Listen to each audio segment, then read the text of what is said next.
नमस्कार। आत्मा ज्ञान पे सभी का स्वागत है। बहुत समय यहाँ पे बिताया है। आज अपने ध्यान को केंद्रित करने के बाद मैंने नदी से पूछा कि तुम कहाँ जा रहे हो, क्या कर रहे हो, क्या ये ज़रूरी है।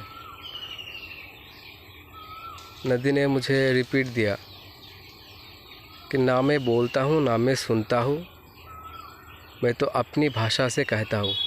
समझना है तो समझ लो, वरना ना समझो, ना समझ होके रह जाओ। प्रकृति का हर एक चीज़ बोलता है, उनका फ्रीक्वेंसी अलग है, इसीलिए हम लोग समझ नहीं पाते। लेकिन आप ध्यान को केंद्रित करोगे तो आपको भी सुनाई देगा वो क्या कहता है। तुम भी समझ पाओगे क्या कहना चाहता है। ठीक है, पहले उसे समझना होगा। ये नहीं समझना होगा कि पानी कितना गहरा है, ऐसा नहीं है। पानी नदी से जा रहा है, बह रहा है। यहाँ पे जो नदी में पानी बह रहा है, जो बहाने का काम करता है, जो आगे ले जाने का काम जो करता है, वो एक परमात्मा है, वो भी एक आत्मा ही है। उनको काम दिया गया कि तुम बहाओ, बहते रहो, नदी बन के बहते रहो पृथ्वी में। तो इसका भी एक अलग फ्रीक्वेंसी में इनका भी भाषा है।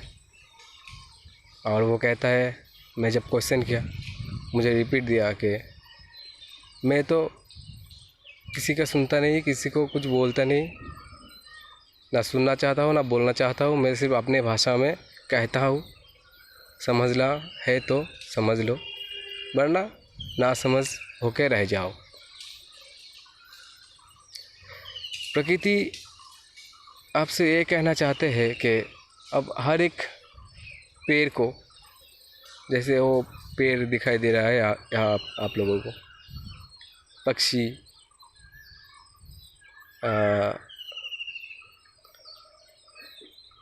बटरफ्लाई, बहुत कुछ ऐसा है, मक्खी भी है, बहुत कुछ है। इस पृथ्वी में बहुत सारा जीव है, सभी को आप समझ सकते हो।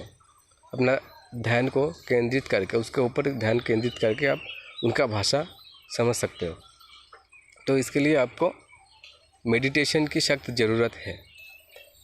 मेडिटेशन करोगे, उसके बाद एक एक करके आपको उस स्थिति में लाया जाएगा।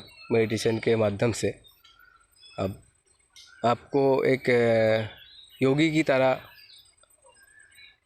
मेडिटेशन को अपने जीवन का एक हिस्सा बनाना होगा, तो तब जाके आप लोग समझ पाओगे। तो आप लोगों भी बात कर लेना, नदी से पूछ लेना, कहेगा वो अपनी भाषा कहेगा। समझना हो तो समझ लो, वरना ना समझ होके रह जाओ। हर हर गंगे।